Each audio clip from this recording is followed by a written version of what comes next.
നമ്മൾ ത്രില്ലർ കാണാറുള്ളത് edge of the seat, അതുപോലെ തന്നെ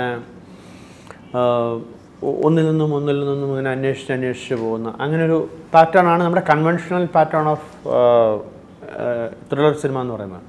പക്ഷേ ഇതിൽ നമ്മൾ ശ്രമിച്ചിട്ടുള്ള എന്താ വെച്ചാൽ ഒരു കുടുംബ പശ്ചാത്തലത്തിൽ നിന്നുകൊണ്ട് ഒരു വക്കീലും കുടുംബവും ജഡ്ജാവാൻ പോകുന്ന ഏറ്റവും യങ്ങസ്റ്റ് ജഡ്ജായിട്ട് ചാർജ് എടുക്കാൻ പോകുന്ന ഒരു ജഡ്ജിൻ്റെ കുടുംബവുമായിട്ട് ബന്ധപ്പെട്ടുകൊണ്ട് രൂപപ്പെടുത്തിയിരിക്കുന്ന ഒരു ചെറിയ ത്രില്ലർ എന്ന് പറയാം. ത്രില്ലർ എന്ന് പറയുന്നതിന് ഒരു പൂർണ്ണമായിട്ട് ത്രില്ലർ എന്ന് പറയാം, ഒരു ഫാമിലി ത്രില്ലർ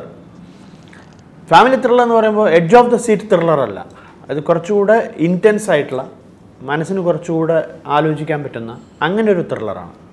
നമ്മൾ ഒരു സീൻ കഴിഞ്ഞാൽ വേറെ സീനിലേക്ക് ഇങ്ങനെ നമ്മളിങ്ങനെ വളരെ വേഗതയോടുകൂടിയോ ചടുലതയോടുകൂടി പോകുന്നൊരു കൈൻഡ് ഓഫ് ത്രില്ലറല്ല. പക്ഷേ ഇറ്റ് ഈസ് ഇൻവെസ്റ്റിഗേഷൻ ഉണ്ട്, അതിൽ കുടുംബ പശ്ചാത്തലമുണ്ട്, ഇതെല്ലാം കൂടി ചേർന്നിട്ടുള്ളൊരു സിനിമയാണ്. അപ്പോൾ നമ്മൾ പലപ്പോഴും നമ്മൾ ത്രില്ലർ എന്ന് പറയുമ്പോൾ എക്സ്പെക്ട് ചെയ്യുന്നത് വളരെ ഫാസ്റ്റായിട്ട് മൂവ് ചെയ്യുന്ന, അത് നമ്മളെ പലരും പിന്തുടരുമ്പോഴോ നമ്മളെ ചേസ് ചെയ്യുമ്പോഴോ അത് ഫാസ്റ്റായിട്ട് പോവുകയും പിന്നീട് നമ്മൾ അതിൻ്റെ അന്വേഷണത്തിലേക്ക് ഇറങ്ങി ചെല്ലുമ്പോൾ വളരെ മിതത്വത്തോടും മെച്ചോറിറ്റിയോടും കൂടി അന്വേഷിക്കുന്ന ഒരു യഥാർത്ഥമായിട്ടുള്ള സ്റ്റൈലിൽ, അതായത് വളരെ റിയലിസ്റ്റിക് ആയിട്ടുള്ള സ്റ്റൈലിലുള്ള സിനിമയാണ്. ഒരു ചടുലതയുള്ള ഡയലോഗോ അല്ലെങ്കിൽ ചടുലതയുള്ള ആക്ഷനോ അങ്ങനെയൊന്നുമില്ല, അത് വളരെ സിമ്പിളായിട്ട് ചെയ്തിട്ടുള്ള ഒരു സിനിമയാണ് സൈലൻസ്. ഇതിലേറ്റവും എനിക്ക് 2-3 കാര്യങ്ങൾ ഇതിൽ ഹൈലൈറ്റായിട്ട് പറയാനുള്ളതെന്ന് വെച്ചാൽ, ഒന്ന്, മമ്മൂക്ക എന്ന നടൻ ഏറ്റവും കൂടുതൽ സൗന്ദര്യവും സൗകുമാര്യവും കാണാൻ പറ്റുന്ന ഒരു സിനിമയാണത്, ഒന്ന്. 2, അഭിനയത്തിൻ്റെ കാര്യത്തിലായാലും മമ്മൂക്കയുടെ വളരെ മിതത്വത്തോടുള്ള, അതായത് ഫാമിലി ചെയ്യുമ്പോഴുണ്ടാകുന്ന ഒരു ഫാമിലിയും ത്രില്ലർ അന്വേഷണവും, ഈ ഫാമിലിയിൽ ഉണ്ടായിരുന്ന ഒരു ടുഗദർനെസ്, അയാൾ ആ ഫാമിലിയായിട്ട് ബന്ധപ്പെട്ട് നല്ലൊരു ഹസ്ബൻഡ്, നല്ലൊരു ആ ഒരു ബോഡി ലാംഗ്വേജും, അന്വേഷണം വരുമ്പോഴുള്ള ഒരു പിരിമുറുക്കുള്ളൊരു അന്വേഷണം അല്ലെങ്കിൽ പോലും ഒരു അന്വേഷണം സ്വയം കണ്ടെത്താനുള്ള ഒരു ശ്രമമാണ് ഈ സിനിമ, മറ്റുള്ളവർക്ക് വേണ്ടി അന്വേഷിക്കുന്നതല്ല. സാധാരണ നമ്മൾ ത്രില്ലറോ അല്ലെങ്കിൽ ഇൻവെസ്റ്റിഗേഷനോ കാണുന്നത് എന്ന് നമ്മൾ മറ്റുള്ളവർക്ക് വേണ്ടി അന്വേഷിക്കുന്ന ഒരു സിനിമ. ഇത് സ്വയം എന്തോ എവിടെയോ ചെയ്തു പോയ തെറ്റിൻ്റെ ഒരു വിശകലനം ചെയ്തുകൊണ്ട് അത് അന്വേഷിച്ച് കണ്ടുപിടിക്കുന്ന ഒരു കഥയാണത്. അതാണ് ഇതിൻ്റെ യുണീക്ക്നെസ്. അതുകൊണ്ടാണ് എനിക്കിത് ചെയ്യണമെന്ന് താല്പര്യം തോന്നിയത്. അതാണ് ഒരു കാര്യം എനിക്ക് തോന്നിയിട്ടുള്ളത്. രണ്ടാമത്തെ, ഇതിൽ മമ്മൂക്ക തന്നെ ഡ്യൂപ്പില്ലാതെ ചെയ്ത 2-3 സീക്വൻസുകളുണ്ട്. അത് അദ്ദേഹത്തിനെ ശരിക്കും അതിന് മാനിച്ചേ പറ്റൂ. കാരണം എന്താ വെച്ചാൽ ഇതിലൊരു വളരെ ട്രിക്കി ആയിട്ടുള്ളൊരു ചേസ് സീക്വൻസ് ഉണ്ട്. അതായത് ഒരു കാറ് മുന്നിൽ നിന്നും ഒരു കാറ് പിന്നിലേക്കും, ഈ മുന്നിലുള്ള കാറ് പിന്നിലുള്ള കാറിനെ പുഷ് ചെയ്ത് പോകുന്നൊരു സീക്വൻസ് ഉണ്ട് ത്രൂ ദ ട്രാഫിക്. ആ മുന്നിലിരുന്ന കാറിൽ നിന്ന് മറ്റേ കാറിനെ പുഷ് ചെയ്ത് ഈ ട്രാഫിക്കിൻ്റെ അടിയിൽ കൂടെ മമ്മൂക്ക തന്നെയായിരുന്നു. പിന്നെ അതുപോലെ തന്നെ മമ്മൂക്കയെ വെച്ച് ഞങ്ങൾ ബ്രിഗേഡ് റോഡിൽ ചിത്രീകരിക്കുമ്പോഴും, അതായത് വളരെ ഹിഡൻ ക്യാമറയൊക്കെ വെച്ച് ലൈവായിട്ട്, അത് പുള്ളി എല്ലാം കോപ്പറേറ്റീവ് ആയിരുന്നു. അതുപോലെ തന്നെ അണ്ടർ വാട്ടർ സീക്വൻസ് ഉണ്ട്, അണ്ടർ വാട്ടർ ഫൈറ്റിംഗ് സീക്വൻസ് ഉണ്ട്. അത് സ്വന്തം കൊറിയോഗ്രാഫിയും സ്വന്തം ആക്ഷനോടുകൂടി തന്നെയാണ് നമ്മുടെ ഫൈറ്റ് മാസ്റ്ററുടെ മമ്മൂക്ക ചെയ്തിട്ടുള്ളത്. അത് സ്വന്തം, അതായത് പുള്ളിയുടെ ഒരു കംഫർട്ടബിൾ ആയിട്ടുള്ളൊരു ബോഡി ലാംഗ്വേജും അതിൻ്റേതായിട്ടുള്ളൊരു കൊറിയോഗ്രാഫിയും, അത് വളരെ എന്താ പറയുക ഊർജ്ജസ്വലതയോടുകൂടി വെള്ളത്തിൻ്റെ ഇടയിൽ കിടന്ന് ഫൈറ്റ് ചെയ്യുന്നൊരു സീക്വൻസും, ഇതൊക്കെയാണ് ഇതിൻ്റെ ഒരു വളരെ ഇൻട്രസ്റ്റിംഗ് ആയിട്ടുള്ള ഹൈലൈറ്റ്. അത് തന്നെയാണ് ഈ എന്താ പറയുക, നമ്മൾ ഈ സബ് ടെക്സ്റ്റ് എന്ന് പറയും, കഥയുടെ എന്തിൻ്റെങ്കിലും ഒരു സബ് ടെക്സ്റ്റ് ഉണ്ട്. അതായത് ഇപ്പോൾ നമ്മൾ സിനിമ ലൗഡായിരിക്കാം, പക്ഷേ അതിനുള്ളിൽ അടങ്ങിയിരിക്കുന്ന ഒരുപാട് അർത്ഥതലങ്ങളുണ്ട്. അതാണ് നിശബ്ദത, അതാണ് സൈലൻസ്. അല്ലല്ല, ഇത് ഒരു കഴിഞ്ഞ 3-4 കൊല്ലം മുമ്പ് ഉണ്ടായിരുന്നൊരു പ്രോജക്റ്റാണ്. അത് ഞങ്ങൾ വേറൊരു സിനിമയായിരുന്നു ചെയ്യാൻ ഉദ്ദേശിച്ചിരുന്നത്, ഒരു വോളിബോൾ കോച്ചിൻ്റെ ഒരു സിനിമയായിരുന്നു ചെയ്യാൻ ഉദ്ദേശിച്ചിരുന്നത്.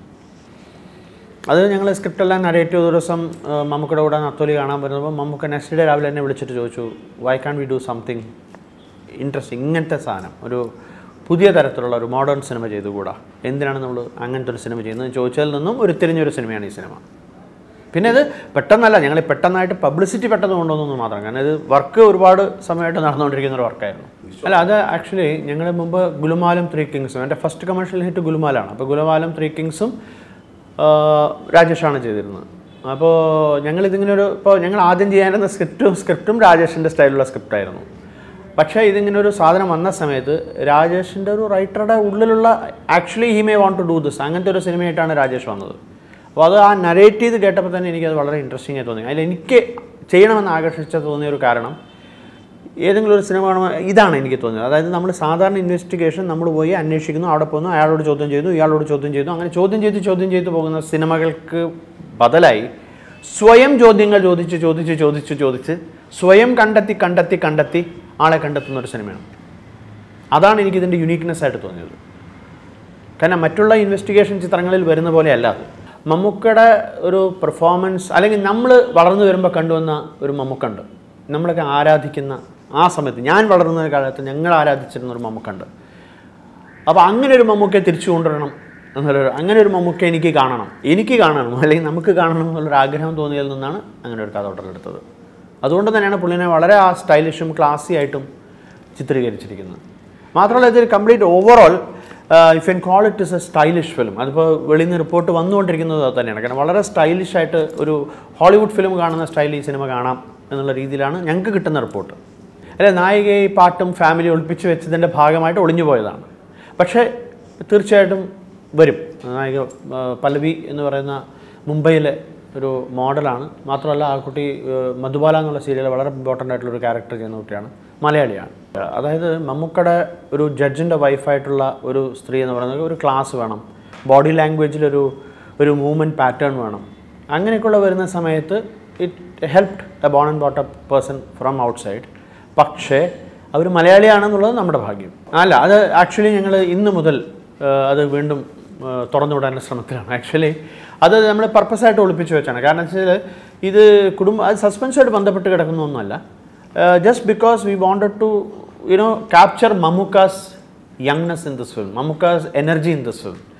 Once that is there, then I'll slowly put the family into it. അതാണ് ആക്ച്വലി ഞങ്ങളുടെ തോട്ട് പ്രോസസ്സ് ഉണ്ടായിരുന്നത്. അതിപ്പോൾ തുടങ്ങി. ഇപ്പോൾ ഇന്ന് മുതൽ പാട്ട് വരും.